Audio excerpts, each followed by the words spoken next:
Saya Lintang Putri. Saya Yasinta Larasati. Oke, jadi langsung aja ya guys. Jadi menurut kalian tuh interpersonal skill itu apa sih? Jadi kalau menurut aku nih ya, interpersonal skill itu kecakapan kita ketika kita itu bersosialisasi, ketika berjumpa dengan orang lain, kayak ya mungkin orang yang baru kita kenal atau bahkan orang yang udah kita kenal sebelum-sebelumnya gitu, udah lama kenal gitu. Oh gitu. Oh, jadi gitu. Kalau menurut aku sih interpersonal skill itu kemampuan seseorang untuk berinteraksi dan berkomunikasi secara efektif, mencakup kayak komunikasi, terus kontrol emosi, dan beradaptasi dengan lingkungan barunya. Oh gitu. Jadi kalau menurutku itu interpersonal skill itu keterampilan komunikasi yang dimiliki seseorang untuk berkomunikasi dengan orang lain ya, untuk berhubungan dengan orang lain. Tapi caranya itu bisa verbal atau non verbal gitu loh. Oh gitu ya. Iya. Oh, kalau menurutku interpersonal skill itu tuh kemampuan yang memungkinkan seseorang untuk berinteraksi secara efektif dengan orang lain dan meningkatkan keterampilan karena dapat membangun hubungan yang lebih baik lagi. Oh gitu. Terus komponen utama dalam interpersonal skill itu apa aja sih? Kalau menurutku yang aku tahu itu kerja sama tim. Kalau yang lain? Kalau yang aku tahu sih komunikasi. Kalau menurutku ada empati. Kalau menurutku ada resolusi. Sebenarnya penting nggak sih interpersonal skill tuh? Dalam komunikasi tentunya sangat penting ya, karena ya kalau misalnya kita mempunyai interpersonal skill yang baik, kita tuh ya mudah untuk diterima di semua lingkungan, di berbagai lingkungan. Terus juga orang yang interpersonal skillnya itu baik itu akan tercermin dari kemampuan dia saat berkomunikasi, kayak ya mereka itu akan asik, hangat, kemudian bisa menyesuaikan dengan gaya komunikasinya, entah itu untuk yang seumuran atau bahkan yang lebih muda dan juga lebih tua. Kemudian juga akan membangun hubungan baik dengan orang lain, karena ya mesti yang punya interpersonal skill yang baik tuh ya enak untuk diajak ngobrol, kayak nyambung, asik gitu. Terus juga mempunyai kemampuan untuk bisa memotivasi orang lain. Lalu juga berkomunikasi di depan publik itu juga menjadi lebih mudah untuk dia ketika dia itu mempunyai interpersonal skill yang baik, kayak ya lebih percaya diri, lebih smart. Oh ya, sama bisa tuh untuk dalam bernegosiasi. Mungkin kayak kita di pasar ya, kayak kita mau nego itu. Nah kalau kita punya interpersonal skill yang baik itu akan gampang gitu loh dalam kita melakukan negosiasi tersebut. Itu sih menurutku. Kalau menurutku sih dalam empati itu kemampuan untuk memahami dan menghargai perasaan orang lain. Dalam komunikasi interpersonal, empati sangat penting karena memungkinkan kita memahami sudut pandang orang lain dan berinteraksi dengan lebih intensif. Kalau menurutku yang interpersonal skill dalam kerja tim itu untuk menciptakan lingkungan kerja yang harmonis dan produktif. Peran interpersonal skill dalam kerjasama tim itu ada 5. Yang pertama itu menjadikan komunikasi yang efektif dalam menyampaikan ide, mendengarkan pendapat orang lain, kemudian memberikan feedback yang baik, dan tujuan komunikasi ini untuk menghindari kesalahpahaman antar sesama anggota.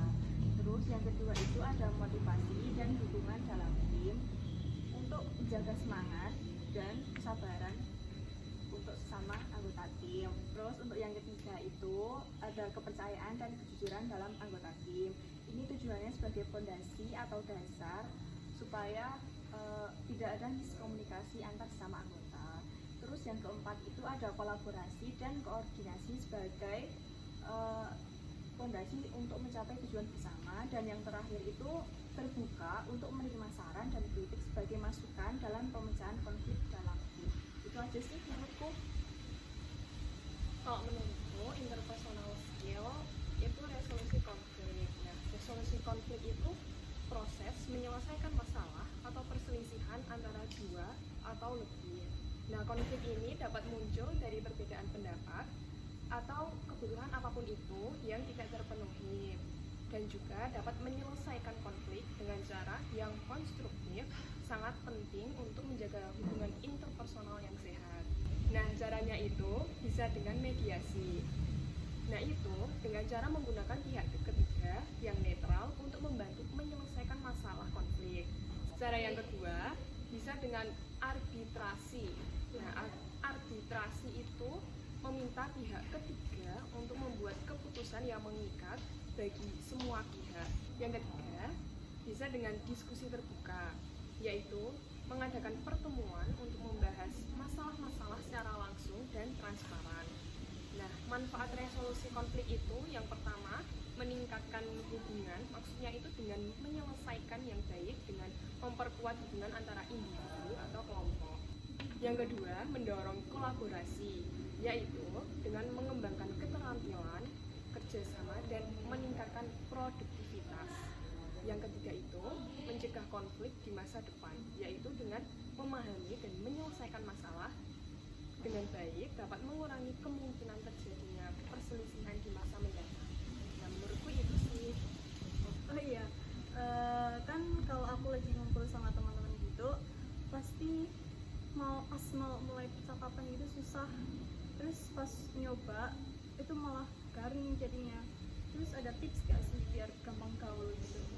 Kalau menurutku sih ya, supaya memudahkan kita untuk memulai pembicaraan di awal, kita bisa kayak memuji dengan kata ataupun kalimat pujian, kayak misalnya, wah hari ini penampilanmu cantik banget ya, kayak baju kamu tuh kayak matching banget gitu loh. Nah, terus juga baru tuh kita kayak memulai percakapan yang berikutnya, atau ya dengan memuji prestasi yang sudah didapatkan, kayak mungkin dianya tuh kayak dapat ranking 1 ataupun 5 besar, kayak bro, selamat ya, kayak atas pencapaian prestasi kamu, kemarin kan dapat ranking 1 kan. Terus habis itu dari situ tuh kita kayak bisa untuk memulai percakapan berikutnya. Oh gitu ya. Oh ya, aku mau nanya nih, bagaimana sih cara untuk meningkatkan kemampuan interpersonal skill? Untuk caranya itu poin dari intinya itu ada 4. Yang pertama itu meningkatkan rasa percaya diri, terus juga mencari mentor. Nah, mencari mentor ini bisa jadi konsultasi dan bisa belajar dari mentor itu sendiri. Untuk yang ketiga itu tidak berhenti belajar mandiri atau juga mencari materi tentang interpersonal skill itu seperti apa. Dan yang terakhir itu membuka diri untuk saran dan kritik supaya bisa menjadi masukan agar menjadi lebih baik gitu loh. Oh gitu ya. Iya. Terus aku mau nanya nih, kalau misalnya kita tuh lagi rapat, terus di situasinya itu tuh ada pendapat, tapi pendapatnya itu ditolak, itu bagaimana ya? Caranya itu yang pertama, kita sebagai makhluk sosial harus menghargai pendapat orang lain. Lalu kalau pendapatnya ditolak, kita menerimanya dengan lapang dada. Karena mungkin ada yang lebih baik lagi pendapatnya. Dan cara menolaknya itu dengan cara yang baik dan menjadi pendengar yang baik juga, lalu mendiskusikannya lagi dengan menggunakan kepala dingin. Oh gitu ya. Nah, aku mau nanya nih, kan aku kan baru aja gabung di tim kerja kan. Nah, terus merasa sedikit kesulitan untuk berinteraksi dengan teman-temanku. Nah, itu sih bagaimana caranya biar empatiku itu bisa bagus gitu loh dengan hubungan orang lain. Jadi kamu itu bisa mulai dengan menghargai perasaan mereka.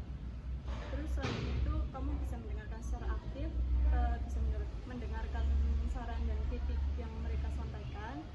Untuk selanjutnya kamu bisa menggunakan bahasa yang sopan, ramah gitu. Oke guys, jadi itu aja yang bisa kita bicarakan dan juga diskusikan. Semoga pembahasan kita ini bisa bermanfaat ya. Sekian dari kami.